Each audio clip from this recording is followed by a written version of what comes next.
Hi ವೀಕ್ಷಕರೇ, ನೋಡಿ, ಕೊನೆಗೂ ಸರ್ಕಾರದಿಂದ ಪ್ರತಿಯೊಂದು ಗೃಹಲಕ್ಷ್ಮಿ ಫಲಾನುಭವಿಗಳ ಬ್ಯಾಂಕ್ ಖಾತೆಗೆ ಕಳೆದ 3 ತಿಂಗಳಿಂದ ಬರಬೇಕಾದ ಒಟ್ಟು 6,000 ಗೃಹಲಕ್ಷ್ಮಿ ಹಣನ ಜಮಾ ಮಾಡಿದೆ. ನಿಮ್ಮ ಬ್ಯಾಂಕ್ ಖಾತೆಗೆ ಇನ್ನೂ ಕೂಡ ಹಣ ಬಂದಿಲ್ಲ ಅಂದರೆ ನೀವು ಈ ಆಗಸ್ಟ್ ತಿಂಗಳಲ್ಲಿ ಒಂದು ಮುಖ್ಯವಾದ ಕೆಲಸನ ಮಾಡಬೇಕು. ಆ ಒಂದು ಕೆಲಸ ಏನು ಅಂದರೆ ನಿಮ್ಮ ವೋಟರ್ ಐ ಡಿ ಮತ್ತು ಜಾತಿ ಪ್ರಮಾಣ ಪತ್ರನ ಗೃಹಲಕ್ಷ್ಮಿಗೆ ಲಿಂಕ್ ಮಾಡಿಸ್ಬೇಕು. ನೀವು ಹೇಗೆ ಲಿಂಕ್ ಮಾಡಿಸ್ಬೇಕು ಅಂದರೆ ನಿಮ್ಮ ಮೊಬೈಲಲ್ಲೇ ನೀವು ಲಿಂಕ್ ಮಾಡ್ಬೋದು. ಹಾಗಾದರೆ ಬನ್ನಿ, ನಾನು ನಿಮಗೆ ಈ ಒಂದು ವಿಡಿಯೋದಲ್ಲಿ ಹೇಗೆ ನಿಮ್ಮ ದಾಖಲಾತಿಗಳನ್ನ ಲಿಂಕ್ ಮಾಡಿಸೋದು ಅಂತ ತಿಳಿಸ್ಕೊಡ್ತೀನಿ.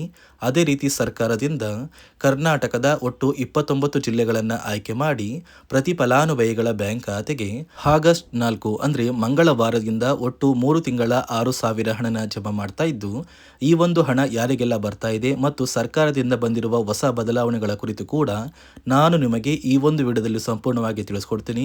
ಅದಕ್ಕಿಂತ ಮೊದಲು ನೋಡಿ ವೀಕ್ಷಕರೇ, ನೀವು ನನ್ನ ಚಾನಲ್ನ ಇನ್ನೂ ಕೂಡ ಸಬ್ಸ್ಕ್ರೈಬ್ ಆಗದೆ ಹಾಗೆ ವಿಡಿಯೋ ನೋಡ್ತಾ ಇದ್ದೀರಿ, ದಯವಿಟ್ಟು ಪ್ರತಿಯೊಬ್ಬರು ಚಾನಲ್ನ ಸಬ್ಸ್ಕ್ರೈಬ್ ಮಾಡಿಕೊಂಡು ಹಾಗೆ ವಿಡಿಯೋಗೆ ಒಂದು ಲೈಕ್ನ ಕೊಡಿ.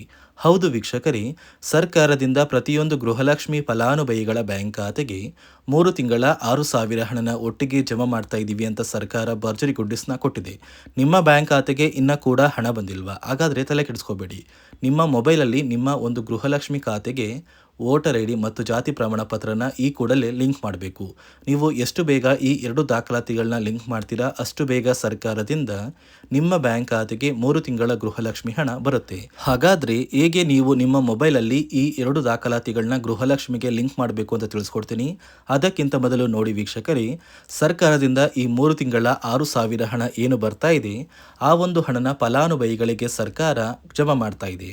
ಕರ್ನಾಟಕದ 29 ಜಿಲ್ಲೆಗಳನ್ನು ಆಯ್ಕೆ ಮಾಡಿದ್ದು, ನಾಳೆ ಮಂಗಳವಾರ ಆಗಸ್ಟ್ 4ರಿಂದ ಪ್ರತಿ ಫಲಾನುಭವಿಗಳ ಬ್ಯಾಂಕ್ ಖಾತೆಗೆ ಈ 6,000 ಹಣ ಬರ್ತಾ ಇದ್ದು, ಮೊದಲು ಯಾವ ಜಿಲ್ಲೆಗಳಿಗೆ ಹಣ ಬರ್ತಾ ಇದೆ ಅಂತ ತಿಳಿಸ್ಕೊಡ್ತಾ ಇದ್ದೀನಿ. ಮೊದಲಿಗೆ ಬಾಗಲಕೋಟೆ, ಬೆಳಗಾವಿ, ವಿಜಯಪುರ, ಧಾರವಾಡ, ಗದಗ, ಹಾವೇರಿ, ಉತ್ತರ ಕನ್ನಡ, ಬೆಂಗಳೂರು ನಗರ, ಬೆಂಗಳೂರು ಗ್ರಾಮಾಂತರ, ರಾಮನಗರ, ಚಿಕ್ಕಬಳ್ಳಾಪುರ, ಚಿತ್ರದುರ್ಗ, ದಾವಣಗೆರೆ, ಕೋಲಾರ, ಶಿವಮೊಗ್ಗ, ತುಮಕೂರು, ಚಾಮರಾಜನಗರ, ಚಿಕ್ಕಮಗಳೂರು, ದಕ್ಷಿಣ ಕನ್ನಡ, ಹಾಸನ, ಕೊಡಗು, ಮಂಡ್ಯ, ಮೈಸೂರು, ಉಡುಪಿ, ಬಳ್ಳಾರಿ, ಬೀದರ್, ಕಲಬುರಗಿ, ಕೊಪ್ಪಳ, ರಾಯಚೂರು, ಯಾದಗಿರಿ, ವಿಜಯನಗರ ಈ ಜಿಲ್ಲೆಗಳಿಗೆ ಸರ್ಕಾರ ಒಟ್ಟು 3 ತಿಂಗಳ ಗೃಹಲಕ್ಷ್ಮಿ ಯೋಜನೆಯ 6,000 ಹಣನ ಜಮಾ ಮಾಡ್ತಾ ಇದೆ.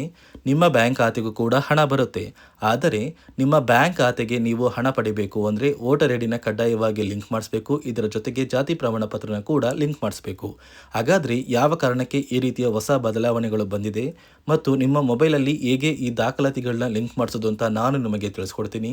ನೋಡಿ ವೀಕ್ಷಕರೇ, ಮೊದಲು ಸರ್ಕಾರ ಯಾವ ಕಾರಣಕ್ಕೆ ಗೃಹಲಕ್ಷ್ಮಿ ಯೋಜನೆಗೆ ಹೊಸ ರೀತಿಯ ಒಂದು ನಿಯಮಗಳನ್ನ ತಂದಿದೆ ಅಂದರೆ, ಇಲ್ಲಿ ಗೃಹಲಕ್ಷ್ಮಿಯಲ್ಲಿ ಸುಮಾರು 6ರಿಂದ 7 ಲಕ್ಷಕ್ಕಿಂತ ಅಧಿಕ ಮಹಿಳೆಯರ ಹತ್ರ ಒಂದು ವೋಟರ್ ಐ ಡಿ ಕಾರ್ಡ್ ಇಲ್ಲ. ಅಂದರೆ ವೋಟರ್ ಐ ಡಿ ಇಲ್ಲ ಅಂದರೂ ಕೂಡ ಅವರು ಸರ್ಕಾರದಿಂದ ಬರುವ ಗೃಹಲಕ್ಷ್ಮಿ ಹಣನ ಪಡಿತಾ ಇದ್ದಾರೆ.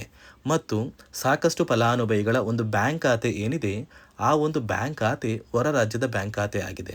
ಅಂದರೆ ಕರ್ನಾಟಕದಲ್ಲಿರುವಂತಹ ಫಲಾನುಭವಿಗಳು ಬೇರೆ ರಾಜ್ಯದಲ್ಲಿ ಹೊಂದಿರುವಂತಹ ಒಂದು ಬ್ಯಾಂಕ್ ಖಾತೆನ ಕೊಟ್ಟು ಗೃಹಲಕ್ಷ್ಮಿ ಹಣನ ಪಡಿತಾ ಇದ್ದಾರೆ. ಅದೇ ರೀತಿ ಸಾಕಷ್ಟು ರೀತಿಯ ಹೊಸ ಬದಲಾವಣೆಗಳು ಯಾವ ಕಾರಣಕ್ಕೆ ಬರ್ತಾ ಇದೆ ಅಂದರೆ, ಗೃಹಲಕ್ಷ್ಮಿ ಯೋಜನೆಯಲ್ಲಿ ಅರ್ಹವಿರುವ ಫಲಾನುಭವಿಗಳಿಗೆ ಅಂದರೆ ಕರ್ನಾಟಕದವರಾಗಿದ್ದು ಕರ್ನಾಟಕದಲ್ಲೇ ವೋಟರ್ ಐ ಡಿನ ಹೊಂದಿದ್ದು ಕರ್ನಾಟಕದ ಫಲಾನುಭವಿಗಳಾಗಿದ್ದು ಇವರ ಬ್ಯಾಂಕ್ ಖಾತೆಗೆ ಹಣ ತಲುಪಬೇಕು. ಬೇರೆ ಫಲಾನುಭವಿಗಳಿಗೆ ಯಾವುದೇ ಕಾರಣಕ್ಕೂ ಹಣ ತಲುಪಬಾರದು ಅಂತ ಸರ್ಕಾರ ನಿರ್ಧಾರ ಮಾಡಿದೆ. ಇದೇ ಕಾರಣಕ್ಕೆ ಸಾಕಷ್ಟು ಫಲಾನುಭವಿಗಳು ಗೃಹಲಕ್ಷ್ಮಿ ಯೋಜನೆಯ ಒಂದು ಅರ್ಹರ ಪಟ್ಟಿಯಿಂದ ಕ್ಯಾನ್ಸಲ್ ಆಗ್ತಾ ಇದ್ದಾರೆ. ನಿಮ್ಮ ಒಂದು ಮನೆ ಬಾಗಿಲಿಗೆ ಸರ್ಕಾರದಿಂದ ಅಧಿಕಾರಿಗಳು ಬರ್ತಾರೆ. ಸೊ ಸರ್ಕಾರ ಗೃಹಲಕ್ಷ್ಮಿ ಮರುನೋಂದಣಿಗೆ ಒಂದು ಅಪ್ಲಿಕೇಶನ್ ಕೂಡ ಕೊಟ್ಟಿದ್ದಾರೆ. ಅಂದರೆ ಮೊಬೈಲಲ್ಲೇ ಆ ಒಂದು ಅಧಿಕಾರಿಗಳು ನಿಮ್ಮ ಮನೆ ಬಾಗಿಲಿಗೆ ಬಂದು ನಿಮ್ಮ ದಾಖಲಾತಿಗಳಾದ ರೇಷನ್ ಕಾರ್ಡ್, ಆಧಾರ್ ಕಾರ್ಡ್ ಮತ್ತು ವೋಟರ್ ಐ ಡಿ ಇದೀಗ ಕಡ್ಡಾಯ ಮಾಡಿದೆ. ಅದೇ ರೀತಿ ಜಾತಿ ಪ್ರಮಾಣ ಪತ್ರ ಬೇಕಾಗುತ್ತಂತ ನೀವು ಕೇಳಿದ್ರೆ, ಸದ್ಯಕ್ಕೆ ಸರ್ಕಾರ ಯಾವುದೇ ರೀತಿಯ ಜಾತಿ ಪ್ರಮಾಣ ಪತ್ರನ ಕೇಳ್ತಾ ಇಲ್ಲ. ಬದಲಿಗೆ ನಿಮ್ಮ ಒಂದು ಪತಿಯ ಆಧಾರ್ ಕಾರ್ಡ್, ನಿಮ್ಮ ಒಂದು ವೋಟರ್ ಐ ಡಿ ಮತ್ತು ನಿಮ್ಮ ಒಂದು ಮನೆಯ ರೇಷನ್ ಕಾರ್ಡ್ನ ಕೊಟ್ಟು ನೀವು ಗೃಹಲಕ್ಷ್ಮಿಗೆ ಮರು ನೋಂದಣಿನ ಮಾಡ್ಕೋಬೇಕು. ಈ ಒಂದು ಕೆಲಸನ ಮಾಡೋದು ಗ್ರಾಮದಿಂದ ಕೆಲವು ಅಧಿಕಾರಿಗಳು ಬರ್ತಾರೆ. ಅಂದರೆ ಗ್ರಾಮ ಅಭಿವೃದ್ಧಿ ಇಲಾಖೆಯಿಂದ ಕೆಲವೊಂದು ಅಧಿಕಾರಿಗಳು ಬಂದರೆ ಅಂಗನವಾಡಿಯ ಕಾರ್ಯಕರ್ತರು ಕೂಡ ನಿಮ್ಮ ಮನೆ ಬಾಗಿಲಿಗೆ ಬಂದು ಪ್ರತಿ ಫಲಾನುಭವಿಗಳ ದಾಖಲಾತಿಗಳನ್ನ ಎಂಟ್ರಿ ಮಾಡ್ಕೊಂಡು ಹೋಗ್ತಾರೆ. ಸೊ ಆ ಒಂದು ಫಲಾನುಭವಿಗಳು ಎಂಟ್ರಿ ಮಾಡಿದ ನಂತರ ಸರ್ಕಾರದಿಂದ ನಿಮಗೆ ಒಂದು ನೋಟಿಫಿಕೇಶನ್ ಬರುತ್ತೆ. ನಿಮ್ಮ ಮೊಬೈಲ್ ನಂಬರ್ ಏನಿದೆ ಆ ಒಂದು ಮೊಬೈಲ್ ನಂಬರ್ಗೆ ಒಂದು ಮೆಸೇಜ್ ಬರುತ್ತೆ. ಅಂದರೆ ನಿಮ್ಮ ಗೃಹಲಕ್ಷ್ಮಿ ಮರು ನೋಂದಣಿ ಅರ್ಜಿನ ನಾವು ಸ್ವೀಕಾರ ಮಾಡಿದ್ದೀವಿ ಮತ್ತು ಮುಂದಿನ ದಿನಗಳಲ್ಲಿ ನಿಮ್ಮ ಒಂದು ಗೃಹಲಕ್ಷ್ಮಿ ಹಣನ ನಿಮ್ಮ ಬ್ಯಾಂಕ್ ಖಾತೆಗೆ ಜಮಾ ಮಾಡ್ತೀವಿ ಅಂತ ಸರ್ಕಾರದಿಂದಲೇ ಒಂದು ಮೆಸೇಜ್ನ ಕಳಿಸ್ತಾರೆ. ಆದರೆ ನೀವು ನಿಮ್ಮ ಮೊಬೈಲ್ ನಂಬರ್ನ ಆಕ್ಟಿವ್ ಆಗಿರುವಂತಹ ಮೊಬೈಲ್ ನಂಬರ್ನ ಕೊಡಬೇಕು. ಯಾಕಂದರೆ ನಿಮ್ಮ ಬ್ಯಾಂಕ್ ಖಾತೆಗೆ ಲಿಂಕ್ ಆಗಿರುವಂತಹ ಮೊಬೈಲ್ ನಂಬರ್ ಬೇರೆ ಇರುತ್ತೆ ಮತ್ತು ನೀವು ಹೊಂದಿರುವಂತಹ ಒಂದು ಮೊಬೈಲ್ ನಂಬರ್ ಬೇರೆ ಇರುತ್ತೆ. ಇದೇ ಕಾರಣಕ್ಕೆ ಕರೆಕ್ಟ್ ಆಗಿರುವಂತಹ ಒಂದು ಮೊಬೈಲ್ ನಂಬರ್ನ ಕೊಟ್ಟರೆ ಆದಷ್ಟು ಬೇಗ ನೀವು ಮರು ಅರ್ಜಿನ ಹಾಕಿ ಗೃಹಲಕ್ಷ್ಮಿ ಹಣನ ಪಡ್ಕೋಬೋದು. ಅದೇ ರೀತಿ ನೀವು ಹೊಂದಿರುವ ಬ್ಯಾಂಕ್ ಖಾತೆ ಏನಿದೆ ಆ ಒಂದು ಬ್ಯಾಂಕ್ ಖಾತೆನ ನೀವು ಆ್ಯಕ್ಟಿವ್ ಆಗಿ ಇಟ್ಕೋಬೇಕು.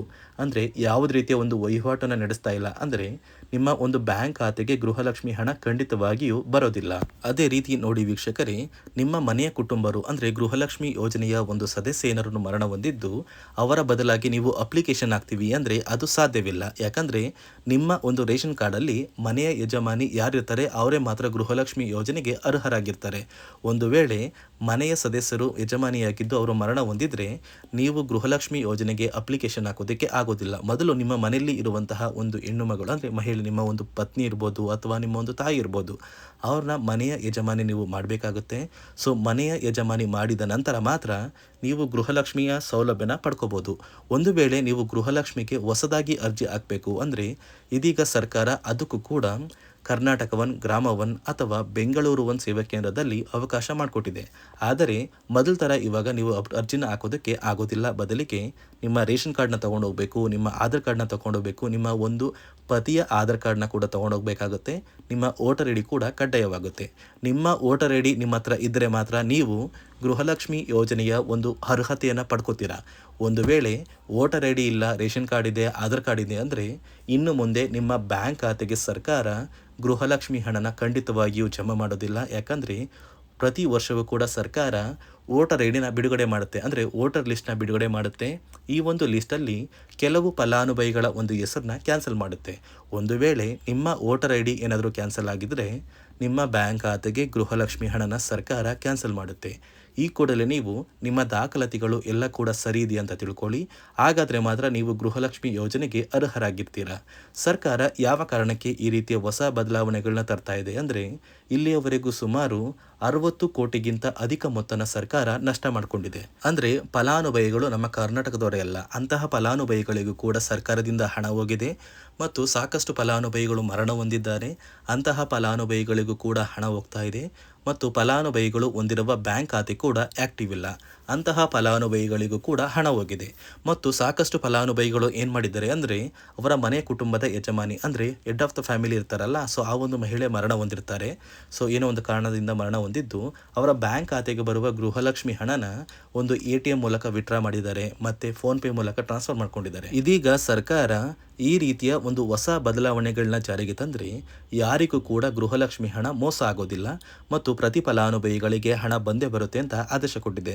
ನೀವು ಕೇಳ್ಬೋದು ವೀಕ್ಷಕರೇ, 3 ವರ್ಷದಿಂದ ಯಾವುದೇ ಕಾರಣಕ್ಕೂ ನಮಗೆ ಗೃಹಲಕ್ಷ್ಮಿ ಯೋಜನೆ ಹಣ ಮಿಸ್ ಆಗಿಲ್ಲ. ಸೊ ಇದೀಗ ಏನಕ್ಕೆ ಸಡನ್ ಆಗಿ ಈ ಥರ ಬದಲಾವಣೆಗಳು ಬರ್ತಾ ಇದೆ ಅಂದರೆ ಸರ್ಕಾರದಿಂದ ಕೆಲವು ಅಧಿಕಾರಿಗಳು ಒಂದು ಚರ್ಚೆ ನಡೆಸಿದ್ದಾರೆ. ಒಂದು ಸಭೆಯಲ್ಲಿ ಗೃಹಲಕ್ಷ್ಮಿ ಯೋಜನೆಯ ಕುರಿತು ಒಂದು ಸಭೆ ಮಾಡಿದಾಗ ಅಲ್ಲಿ ಗೃಹಲಕ್ಷ್ಮಿ ಯೋಜನೆಯಲ್ಲಿ ಸಾಕಷ್ಟು ರೀತಿಯ ಲೋಪದೋಷಗಳು ಕಂಡು ಬಂದಿದೆ. DBT ಮೂಲಕ ನಿಮ್ಮ ಬ್ಯಾಂಕ್ ಖಾತೆಗೆ ಹಣನ ಹಾಕಬೇಕಾದ್ರೆ ಸಾಕಷ್ಟು ಫಲಾನುಭವಿಗಳಿಗೆ ಹಣ ಹೋಗ್ತಾ ಇದೆ. ಸಾಕಷ್ಟು ಫಲಾನುಭವಿಗಳಿಗೆ ಹಣ ಹೋಗಿದ್ರು ಅವರ ಬ್ಯಾಂಕ್ ಖಾತೆಗೆ ಜಮಾ ಆಗ್ತಾ ಇಲ್ಲ, ಬದಲಿಗೆ ಆ ಒಂದು ಹಣ DBTಯಲ್ಲೇ ಸ್ಟಕ್ ಆಗ್ತಾ ಇದೆ ಮತ್ತು ಸರ್ಕಾರಕ್ಕೂ ಕೂಡ ಆ ಒಂದು ಹಣ ಬರ್ತಾ ಇಲ್ಲ. ಮತ್ತು ಸರ್ಕಾರ ಹಾಕಿರುವ ಹಣ ಇನ್ನೂ ಕೂಡ ಹಾಗೇ ಇದೆ. ಸಾಕಷ್ಟು ಫಲಾನುಭವಿಗಳು ಆ ಒಂದು ಹಣನ ಯೂಸ್ ಕೂಡ ಮಾಡ್ತಾ ಇಲ್ಲ, ಅಂದರೆ ಅದು ಬ್ಯಾಂಕ್ ಖಾತೆಯಲ್ಲಿ ಹಂಗೇನೆ ಇದೆ. ಇದೇ ಕಾರಣಕ್ಕೆ ಸರ್ಕಾರ ಈ ರೀತಿಯ ಹೊಸ ಬದಲಾವಣೆಗಳನ್ನ ತಂದಿದ್ದು ಯಾರೆಲ್ಲ ಫಲಾನುಭವಿಗಳು ಸರ್ಕಾರಕ್ಕೆ ತೆರಿಗೆನ ಕಟ್ತಾ ಇದ್ದೀರಾ, ಗೌರ್ನಮೆಂಟ್ ಜಾಬಲ್ಲಿದ್ದೀರಾ ಮತ್ತು ಇನ್ಕಮ್ ಟ್ಯಾಕ್ಸ್ನ ಪೇ ಮಾಡ್ತಾ ಇದ್ದೀರಾ, ಇಂತಹ ಫಲಾನುಭವಿಗಳ ಹೆಸರನ್ನ ಇನ್ನು ಮುಂದೆ ಸರ್ಕಾರ ಗೃಹಲಕ್ಷ್ಮಿ ಯೋಜನೆಯಿಂದ ಕ್ಯಾನ್ಸಲ್ ಮಾಡಿದೆ. ನಿಮ್ಮ ಒಂದು ರೇಷನ್ ಕಾರ್ಡ್ BPL ರೇಷನ್ ಕಾರ್ಡಿಂದ APL ಆಗಿದ್ರು ಕೂಡ ನೀವು ಗೃಹಲಕ್ಷ್ಮಿ ಯೋಜನೆಯನ್ನು ಪಡೆಯೋದಕ್ಕೆ ಅರ್ಹರಾಗಿರ್ತೀರಾ. ಸರ್ಕಾರದಿಂದ ಪ್ರತಿ ಫಲಾನುಭವಿಗಳಿಗೆ 3 ತಿಂಗಳ 6,000 ಹಣ ಬರ್ತಾ ಇದ್ದು ನಿಮ್ಮ ಸ್ನೇಹಿತರ ಬ್ಯಾಂಕ್ ಖಾತೆಗೂ ಕೂಡ ಬರುತ್ತೆ. ಈ ಒಂದು ವಿಡಿಯೋನ ನಿಮ್ಮ ಪ್ರತಿಯೊಂದು ಸ್ನೇಹಿತರಿಗೆ ಶೇರ್ ಮಾಡಿ, ಪ್ರತಿಯೊಬ್ಬರಿಗೂ ಆದಷ್ಟು ಬೇಗ ಅವರ ದಾಖಲಾತಿಗಳನ್ನ ಲಿಂಕ್ ಮಾಡಿಸೋದಕ್ಕೆ ಹೇಳಿ ಅಂತ ಹೇಳ್ತಾ, ಇದಿಷ್ಟು ಸರ್ಕಾರದಿಂದ ಬಂದಿರುವ ಮಾಹಿತಿ ಆಗಿದ್ದು, ನಾನು ಕೊಟ್ಟಿರುವ ಮಾಹಿತಿ ನಿಮಗೆ ಇಷ್ಟ ಆಗಿದ್ದಲ್ಲಿ ನನ್ನ ಚಾನಲ್ನ ಸಬ್ಸ್ಕ್ರೈಬ್ ಮಾಡಿಕೊಂಡು ಹಾಗೆ ವಿಡಿಯೋಗೆ ಒಂದು ಲೈಕ್ನ ಕೊಡಿ.